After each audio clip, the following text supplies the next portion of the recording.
ए हो दिन भर चढ़ल रहता इहे नासा, अब तो देहिया के बिगड़ता दासा।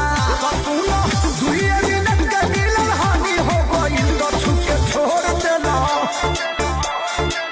तो छुके छोड़ देला, देह पानी पानी हो गइल ये राजा, पहिले से बेसी परेशानी हो गई। तो छुके छोड़ देला, देह पानी पानी हो गइल ये जानू, पहिले से बेसी